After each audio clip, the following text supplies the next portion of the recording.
Yeah. This is Geek Therapy Radio. What are we waiting for? And now your mental curator, Johnny Hamburger. Welcome to Geek Therapy Radio. I am your mental curator, of course, Johnny Hamburger, and I'm very excited for the show today because I guess this is his third time on the show, so I guess I technically can say longtime friend of the show since David, I had you on a year ago for the first time, maybe a year and a half ago. My guest is David Murray. You might know him as the 8-Bit Guy on YouTube. David, how are you doing today? Johnny, I'm doing great. Glad to be here. Awesome. So some may or may not know, you've got, how many YouTube channels do you have? Most people might know you as the 8-Bit Guy, of course, but I do believe you have more YouTube channels, at least one more. Can you describe it? Well, I've had many over the years. There's only two that I've been active on like the last 3 or 4 years, which is the 8-Bit Guy and then another one called 8-Bit Keys. Mm-hmm. And primarily the 8-Bit Guy, though, that's like my main channel. So, yeah. Yeah, but I think 8-Bit Keys is so fascinating because I saw a video actually I was watching it the other day. You were doing a review of, I want to say it was the Volt or the i3, the BMW i3, and you went into a thrift shop, I want to say in Waco. Your wife requested you go visit the Magnolia store from like that. From the TV show, which I'm sure that my wife is gonna drag me to one day. But anyways, you found this old Casio keyboard or something for $10 or whatever. And so your channel, what do you do on 8-Bit Keys for those who are unaware? Well, I do a lot of the same stuff that I do on the 8-Bit Guy, but rather than computers, it's usually vintage, like electronic keyboards. Mm-hmm. So, I restore them, I show how they work, I take them apart, and of course I play them as well. And I usually do like some kind of demonstration in a multi-track type song with them. Yeah. So it's a lot of repair, a lot of restoration, just stuff like that. Only just for keyboard synthesizers and stuff instead of computers. Which, interestingly enough, they share a lot of the exact same components. I was just gonna say, yeah. Many of those synthesizers from the 80s, they have discrete microprocessors, RAM, ROM, I/O chips, etc. They just don't have a screen. Right. They don't run BASIC, but they are essentially still computers. Yeah, there's a lot of overlap. I was just going to say that the reason why the two channels are fascinating is that they do share components, and that just kind of brought me to a little question that just popped in my head because we're all geeks about something. This is a little geek thought that just came into my head. Do you think, or do you know of, and there may not be, a keyboard or synthesizer that uses the same SID chip from the Commodore? Well, there's not a keyboard per se, but there are at least two other devices that were MIDI boxes, so to speak. In other words, they didn't actually have a physical keyboard on them, but you could attach them to a MIDI keyboard controller and play them. And one of them was called the SID Station, which I actually have a friend here in town who has one. Cool. I'm going to feature it at some point. And then there was another one, but I can't remember the name of it. Yeah, but both of those devices came out well after Commodore had closed up shop, and so in fact one of the limiting factors on those products was the availability of SID chips. You just couldn't get them anymore, and so right. I think that's why those products ceased production. Okay, so that's kind of a good segue into the meat and potatoes of why I wanted to bring you on the show this week. You are working, and I have a feeling that, we're 4 minutes into this segment. We'll spill this over to the next segment and then possibly beyond. But you are doing something so amazing, and it's a project. It's a DIY project. That's it. You call it your dream computer. So tell us about your dream computer. Okay, so basically, I get a lot of emails from people wanting to experiment with 8-bit-like computers that run BASIC and that are easy to understand, how should we put it, like simplistic, not using a whole lot of modern components and stuff. Right. And, usually the only thing I can steer people towards is a vintage computer, but these come with their own set of challenges. They're getting more and more expensive, and they're getting harder to find, and they often don't work. Mm-hmm. Or if they do work, they don't work very long. Yeah. And then people have to learn how to fix them and keep them working. The supply of parts for them is dwindling. So I just wanted to kind of create a really similar computer that would give a person that same experience of using an 8-bit computer, only I want to make it as much as possible out of off-the-shelf components that you can still buy today. Yeah. And I'm kind of modeling it after the Commodore operating system and style, but it's going to have a little bit. Basically, I'm trying to get rid of all of the irritating features that people really don't care about anymore, like having to use floppy drives to store your programs and stuff like that. Yeah. And being able to use a modern keyboard with all the keys and the arrangement that people are accustomed to. Right. Yet still keep that same interface, that same basic prompt and the ability to write assembly language. And I also wanted to make the hardware challenging in a way. For example, a lot of people were demanding, you need to put much better graphics and a more powerful processor and all that kind of stuff. And at some point I had, on each of these things, I had to draw a line and say, hey, well, it kind of starts to defeat the purpose if we start making it too powerful or the graphics too good or whatever. And so we wanted to keep a variety of compromises in there so that it's very much like programming an 8-bit computer, which is cool because when you have these certain restrictions and you have to think about, well, gee, I can do this or I can compromise and do this, it creates kind of the creative process, where you have to start trying to do more with less. Yeah. It seems like with computers these days, it's like do less with more is the motto for modern programming. Yeah.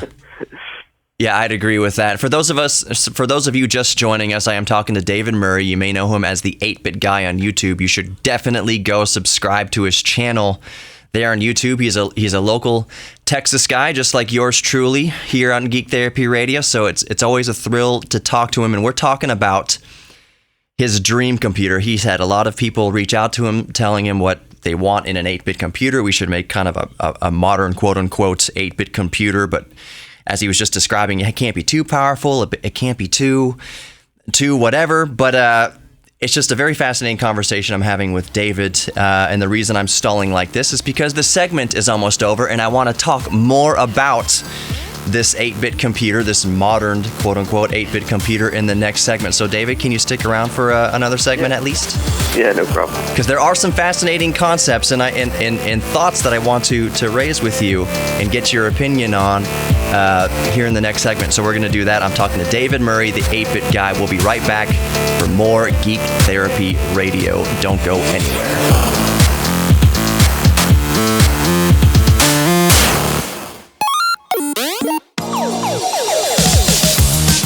Welcome back to Geek Therapy Radio. You've got your mental curator, Johnny Hemberger, here, and I am talking to a longtime friend of the show, David Murray. He's the 8-Bit Guy on YouTube. Make sure you go subscribe to his channel. And, hey, go to Geek Therapy Radio on YouTube as well and throw a subscription there. I am on the hunt for 1,000 subs, at least 1,000 subs here in 2019, and I am well on my way thanks to all of you. So thank you from the bottom of my geek heart for making that happen. But David and I were talking about a modern 8-bit computer, kind of with some of the modern conveniences of modern computers as far as keyboard layout and keys being where you're used to, but being how do I say elegant in its 8-bit functionality.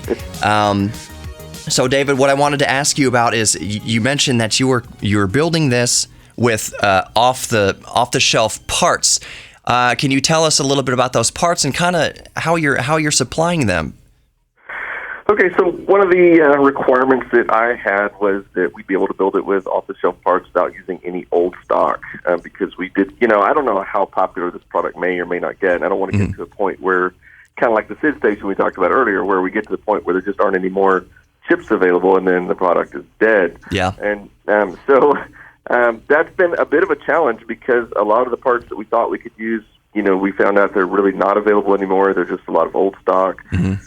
In fact, finding a video chip was darn near impossible. So that's really the only... we decided to go with an FPGA for the video chip.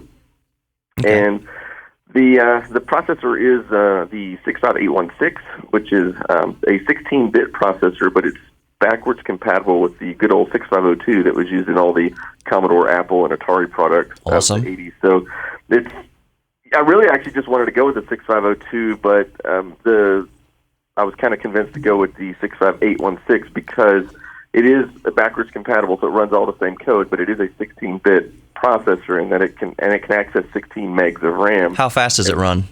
Well, theoretically up to 25 megahertz, I think. Probably won't be running it that fast, maybe like 12 or 14 megahertz. So 12 or 14 megahertz in 8-bit mode, does it run faster in 16-bit?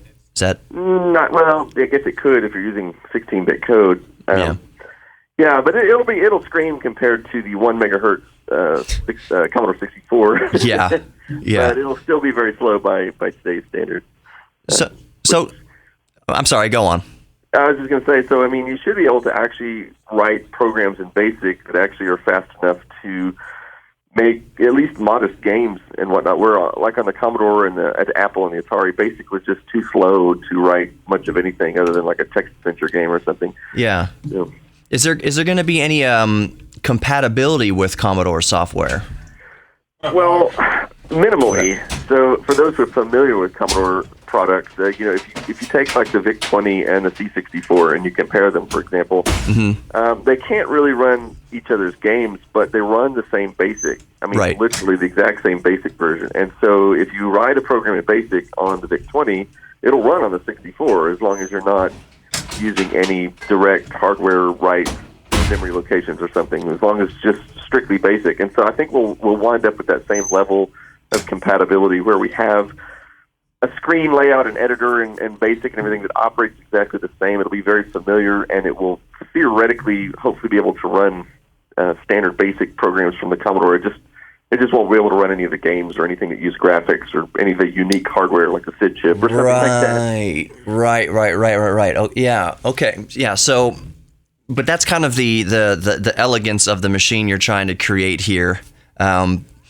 Is it the end of the world that you can't find the same, video chip or SID processor that's a Commodore 64? Because you kind of want this to be the David Murray 8-bit guy signature computer. So it's, to me, it makes it...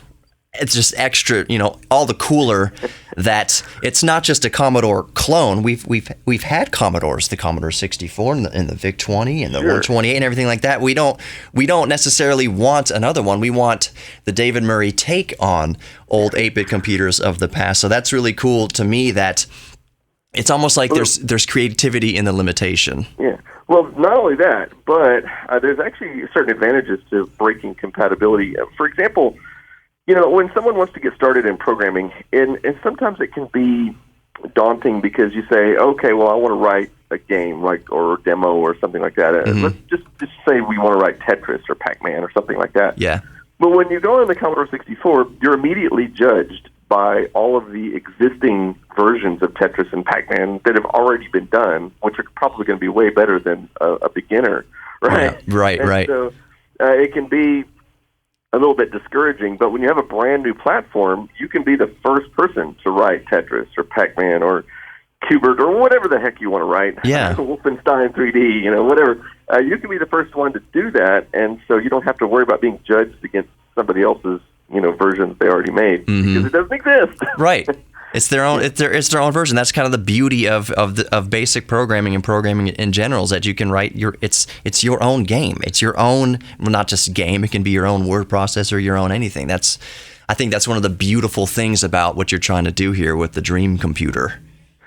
Yeah, and I kind of lost my train of thought there. It's all right. So, before you catch it, the question that it's on my mind, and I'm sure it's probably on a lot of other geeks' minds, is, well, for instance, we have for those just joining us, I'm talking to David Murray, the 8-bit guy, talking about a computer he's building, an 8-bit computer. Here in Houston, we have... I call it the Disneyland for geeks. And I'm not just talking about Micro Center. A lot of cities have Micro Center.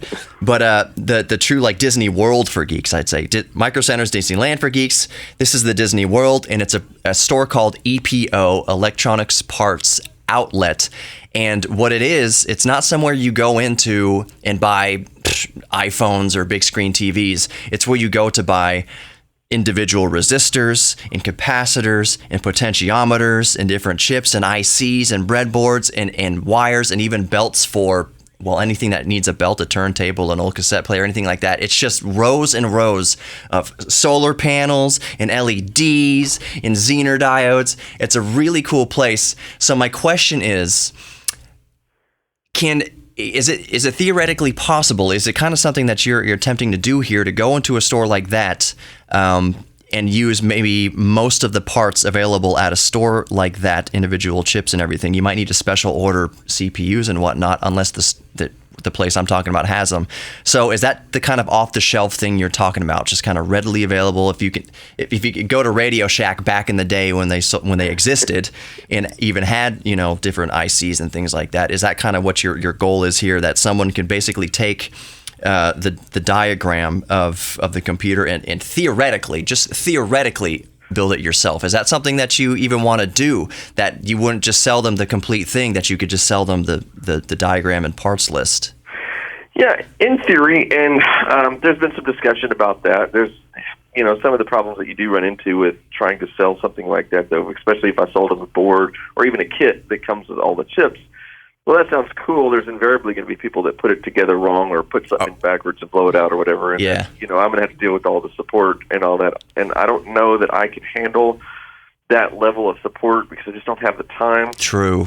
So, you know, but we probably will at some point open source the design so that people could maybe just order the PCB or build their own or something like that.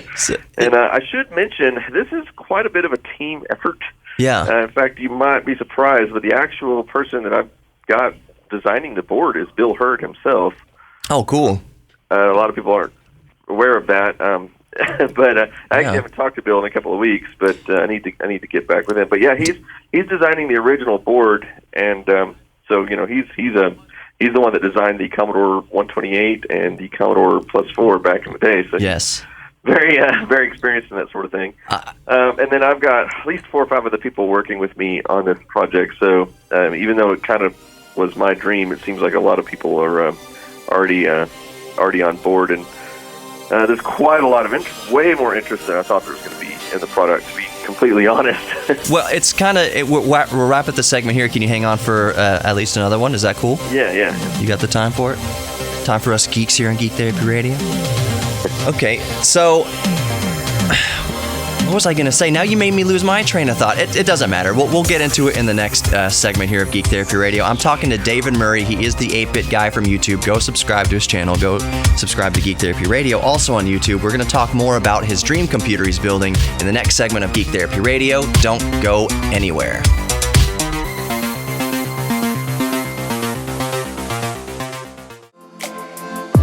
Welcome back to Geek Therapy Radio. Mental curator Johnny Hemberger. For those just joining us, I am talking to the 8-Bit Guy, David Murray. His channel, the 8-Bit Guy on YouTube. Make sure you go subscribe to him and throw a subscribe my way as well. David's almost at 1 million subs. I am almost about to crack 1,000. So, David, I'm nipping at your heels, buddy. We all start somewhere, and you know what, David? First of all, just how are you doing today? Let's just refresh, regroup. Are you happy? Are you healthy? Are things going good? I am overwhelmingly busy. That's about the only thing I can say. You know what? But do you know what? Busy is better than not busy. On a personal personal geek note. I remember back when I quitted waiting tables. This is over 10 years ago. This is like 2006 or something like that. I thought, you know what? I'm going to be so happy freelancing. It's going to make me the happiest I've ever been. I quickly realized that not going to a job almost every day, I actually wound up getting a little, quite a bit more depressed when I didn't have kind of a routine to stick to. Is that something that's common? Do you think a lot of people might feel that way? Do you feel that way sometimes? If you have too much downtime, you just kind of get antsy?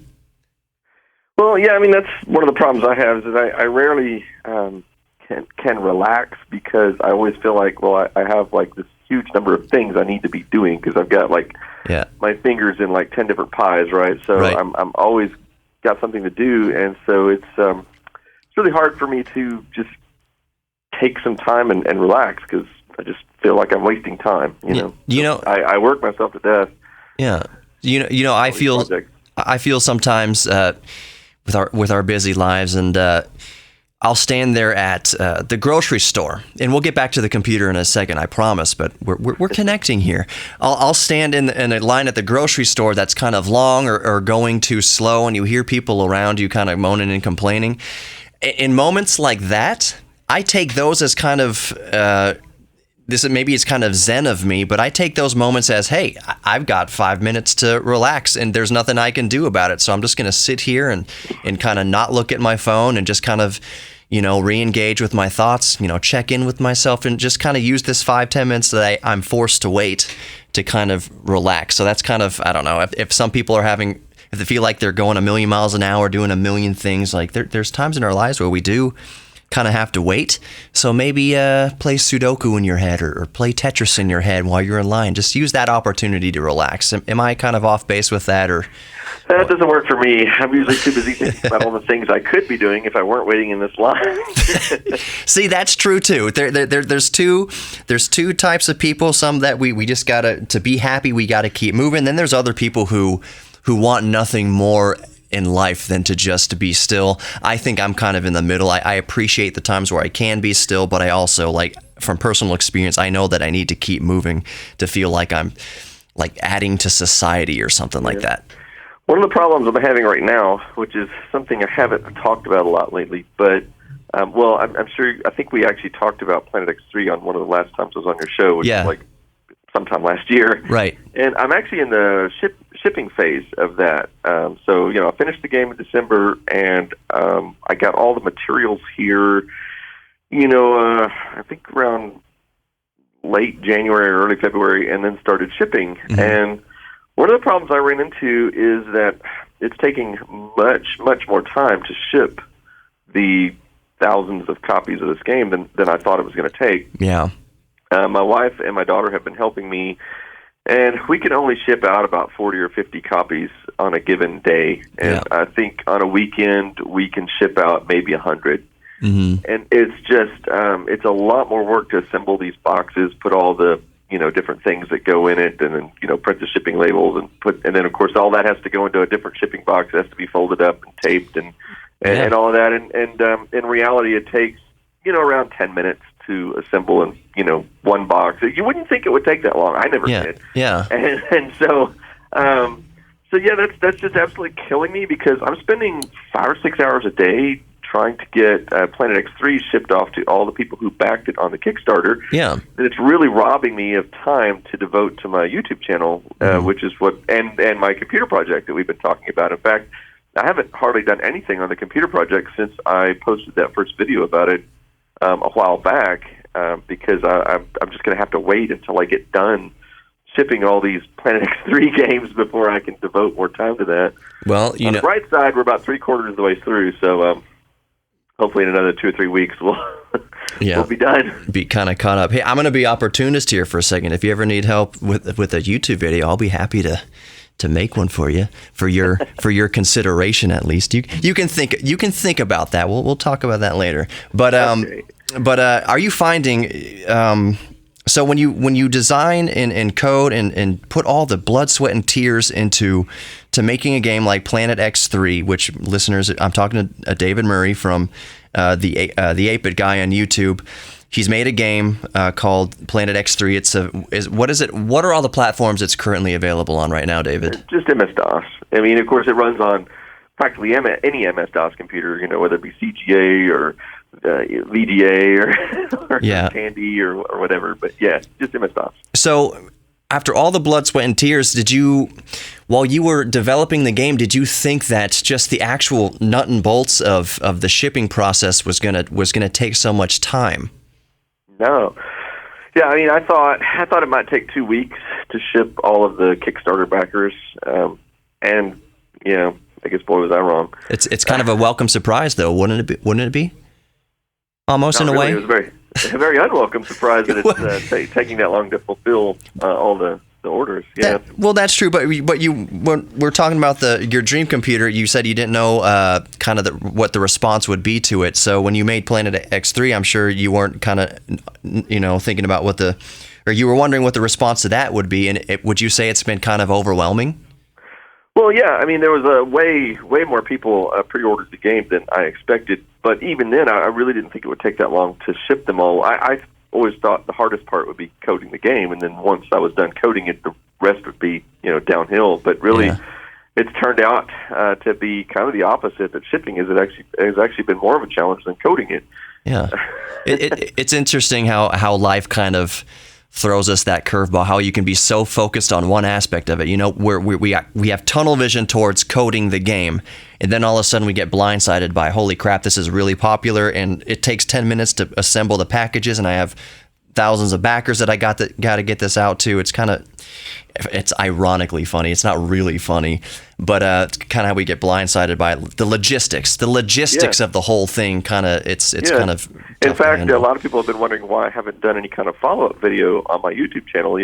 Talking about the completion of Planet X3, and the main reason is because what would happen is that would generate sales. Like people would want to go to my website and buy it, but I actually don't even have the game up for sale right now because I can't ship it. I'm still trying to fulfill all the Kickstarter orders, so I don't even want to generate any interest in the game. I'm actually kind of hoping people will forget about it for a little while until I can get all of the orders filled. You're like the Elon Musk of vintage computers and vintage computer games. I'm just going to make this thing, and all of a sudden you're overwhelmed by all the orders you're getting. So you got to go on Twitter. I'm sorry, the shipping. We're working on manufacturing and things like that. To a lot of entrepreneurs listening, they might think, oh, that's a welcome problem, overwhelming response and overwhelming orders. But take it from David, there is logistics that you have to. That sometimes are unplanned for, and David Murray, the 8-Bit guy, and Elon Musk are dealing with the same thing. Holy crap! A lot of people want my game, and a lot of people want my cars, and it's a struggle to get them all out there. David, I remember what I was going to talk about at the beginning of at the end of the last segment. I'm going to bring it up here in the last couple minutes here in this segment, before I lost my train of thought, was back to the dream computer, and we were talking about, are you going to maybe release a diagram of how people can kind of go buy the parts themselves and assemble it? And then you said that's kind of creates another logistical nightmare of support, since you're basically one of the only people who's going to be able to support this. And the parallel I was drawing there again was to Tesla. It'd be like if Elon Musk and Tesla sent out the diagrams and the blueprints to build a Model 3, and then people went to just hobbled together a bunch of old golf cart batteries and different motors and things like that, and then they emailed Tesla support, my Tesla doesn't work and you're on the hook for it. Is that something you're probably trying to avoid, some sort of situation like that? Someone coming to you with a breadboard of the most horribly soldered spaghetti mess of nonsense, and then saying, "Well, you told me to build it this way," and then just that kind of whole headache. I guess you're trying to avoid that. Believe it or not, I've actually been through that. Way long time ago, back in the early 2000s, I used to be the service manager of a computer store, and we actually had people do that all the time. They would buy like a motherboard and a case and a video card and all this kind of stuff, take it all home and put it together, and then they'd bring it up to the service department, want us to tell us why it didn't work and fix it for free, and they'd be like, well, all these parts are under warranty.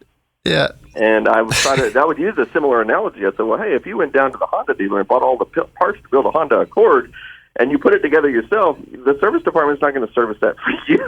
Right. Or at least not under warranty anyway. They've got their 3D Voodoo Effects video card jammed into the slot loading CD-ROM bay. Like, yeah, what? I saw all kinds of crazy stuff. Why doesn't the video work? Yeah. Let's talk about more about that in the last segment. Can you join me for one last segment, David? All right, cool. I'm talking to David Murray, the 8-Bit guy from YouTube. Go subscribe to his channel. It's the 8-Bit guy on YouTube. We'll be right back with more Geek Therapy Radio with David Murray and yours truly in just one moment.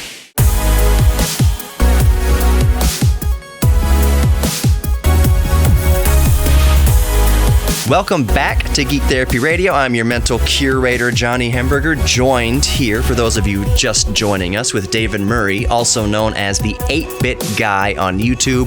Go subscribe to his channel. Go subscribe. He's almost at 1 million subs. Help push him over, and help push me over 1,000 piddly little subs on the Geek Therapy Radio YouTube channel. I've got a lot of cool videos on there. It's not just kind of radio stuff, but it's more specialized videos as well. It's really neat. I just covered the Corvette. And speaking of cars, David, you were telling me during the break that you just bought a Model 3, and that just got my nerd feelers all tingly and bristled because I know for a fact that my next car is most likely going to be a Model 3. I can't wait for the day that I can afford that, make that happen. As you know, I just told you I got married recently and we're house hunting, so there's kind of priorities that come before getting a new car. But David, what made you buy the Model 3, and can you tell us your experience with electric cars before that? So, I'm a long-time owner. I'm an early adopter. We started with a Nissan Leaf back in 2011, I think, and we've had, Chevy Volt. Now my wife has a Chevy Bolt. I know B and V. It's hard to get. It's easy to get them mixed up. Yeah. And then we've had a BMW i3, which you saw in that one video. Mm-hmm. So we've had quite a few of the EVs, and in fact, I got my daughter a Fiat 500e. Oh, we cool. bought here used for like $7,000 that we found at a used car dealer because she just got her driver's license. What's the range on that, by the way? That's awesome. Oh, though. It's not very much. It's like 80-something miles. Yeah. And it doesn't even have a fast charge port, but it's fine for a teenager. She's Right. not likely to go any more than 10 miles from the house for Exactly. the next couple of years. So. And you charge them every night like you charge your cell phone, so it's always topped up. Yeah, she doesn't have to worry about going to get gas or finding money to get gas or any of that kind of stuff. She can charge here at home, and she drive to school and back and whatever she needs to do. Right. The Model 3, I don't know. I mean, I've been thinking about one for quite a while, and actually, you might think I ordered mine from Tesla, but actually I found it at a used car dealer here in the Dallas area. Awesome. And I just went ahead and it was pretty low miles. I went ahead and picked it up. I traded in my Volt for it. I really, and I don't want to give anybody the impression that I didn't like my Volt. It was actually kind of a sad sorrow seeing it go because it was actually one of my favoriteest ever cars that I had. But I have to admit the Model 3 makes pretty much every car I've ever owned before look like a dinosaur. Especially after driving it for a while, it's just it's kind of like getting an iPhone when all you've ever had in the past was like a flip phone, like a Motorola Razr or something like that. Right. Not that those phones weren't cool, but their time is gone. Yeah. Their time is come and gone. Yeah. So the Model 3, did you have what is the setup on the Model 3?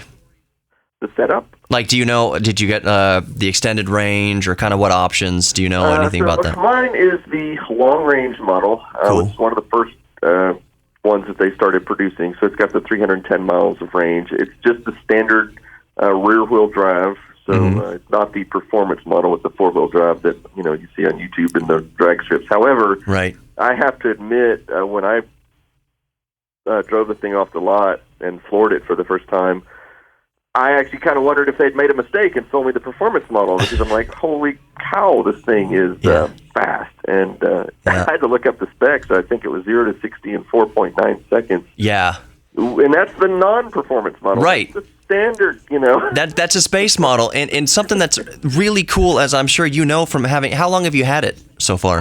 Like 6 or 7 months now. Okay. So one of the things I know that Tesla does that's really, really cool is that when that first model, when your Model 3 first came out, when the first owner took delivery of it, I almost guarantee you the 0 to 60 was slower, but you're able to modify and tune cars with OTA, over-the-air updates for your freaking car. So Musk was working with his team and said, you know what, we can make the Model 3 faster, and just over the internet, over the Wi-Fi or over your LTE, whatever, you woke up the next morning and the car was faster. To me, that's one of the coolest things in the world. That is actually accurate. It wasn't a lot. I remember, because when I get in the car, if there's been an update overnight, there will be like a message on the center screen saying, okay, these things have been updated. You can kind of scroll through and look at all the changes.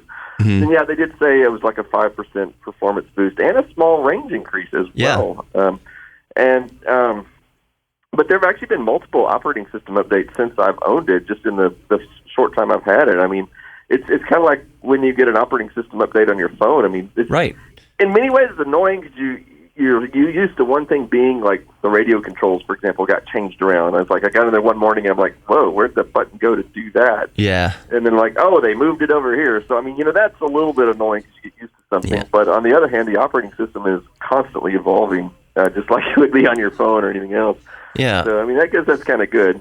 In the fact that the manufacturer can just update it. I mean, there's no traditional ICE vehicle, internal combustion engine vehicle that, I mean, they can do over-the-air updates in some ways for different, I don't know, stuff for the infotainment system, but you cannot download 2 extra cylinders, or I guess you could download horsepower in the way that they can kind of maybe adjust timings of the engine and something like that. But as far as they can't really download an update to, like I said, give you an automatic transmission versus the manual you had, or add cylinders or make your fuel tank bigger.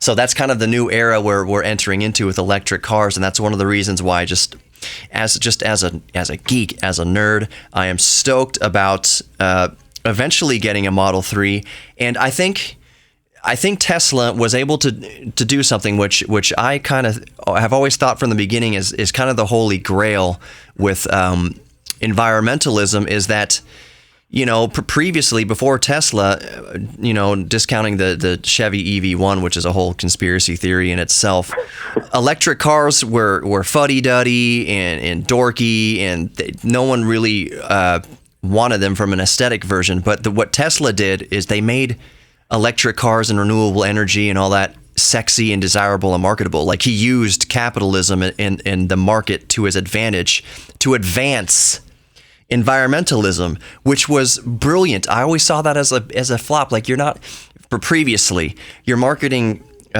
being good to the environment. You're marketing it in a way that doesn't make, you know, Joe Schmo in Iowa excited about it. Well, you're right, and I'll tell you, back when I had the Leaf, for example, you know, and the Volt and whatnot, I used to. Well, people always used to think I bought those cars because I was a tree hugger. Yeah. And it wasn't. I just bought the cars because I liked the technology. I thought it was cool because I'm a nerd. I'm a geek, whatever you want to call me. And I liked the high-tech aspect of it. That's why I used to drive a Prius before that. Exactly. Not because I was a tree hugger, but I liked the back then, like, you go back like 15 years ago, the Prius was one of the most high-tech cars you could get. Right. And so, but I used to tell, like, when I would go to these events and there'd be like a rep there from Nissan or something, I'd say, look, all of your commercials and all of your advertising for this car is advertising the car specifically to environmentalists. Right. And, you know, I used to even complain, like, on the back of the car, like on the Nissan, it had this big badge that said zero emission. And I used to tell the reps at Nissan, I'm like, look, you need to get rid of this badge and just say, replace it with something like electric, because nobody on the road cares that it's zero emission. Exactly. That's not a selling point unless you're a tree hugger. Right. And I always complain to these people, I'm like, look, you need to understand that there's a huge market for EVs, but if you market them as tree hugger mobiles, right, you're going to be limited to like 1% of the market, because, you know, it's kind of like selling fat-free ice cream, right? I mean, it's even if it tastes better than the regular ice cream, if it's marketed only as, you know, oh, this is fat-free ice cream, it's more healthy for you, and that's like the only marketing you give it, people are going to walk right by it, and they're going to get the regular fattening kind of ice cream, right?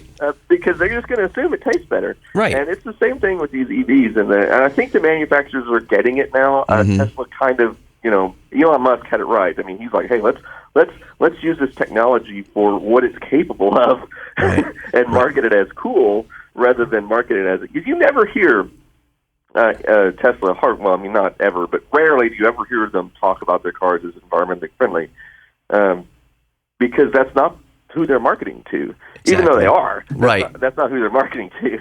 Yeah, and so I did big props for them, because they figured it out, and the other car companies have been lagging behind for years, and they're finally starting to get it too with some of the new products that are coming out.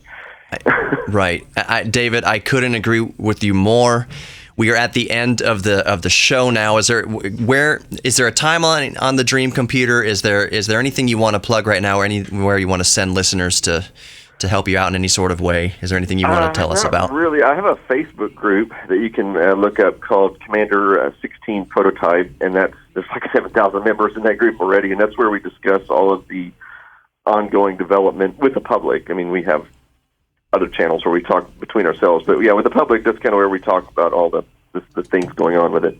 Yeah. But other than that, it's going to be a year or two before that product's finished, so I wouldn't get in any big hurry. Well, great things take time. David, thank you so much for joining me here on Geek Therapy Radio. David Murray has the YouTube channel, The 8-Bit Guy. Go follow his Facebook page. Go subscribe to him on YouTube. David, thank you so much for coming on Geek Therapy Radio again. Well, thanks for having me. One more big thanks for David for coming on Geek Therapy Radio. His Facebook group is Commander X16 Prototype if you want to go discuss the upcoming 8-bit computer project. For those just listening to the broadcast, I will include a link in the podcast description, so make sure you're subscribed there. Other than that, have a great week, everybody.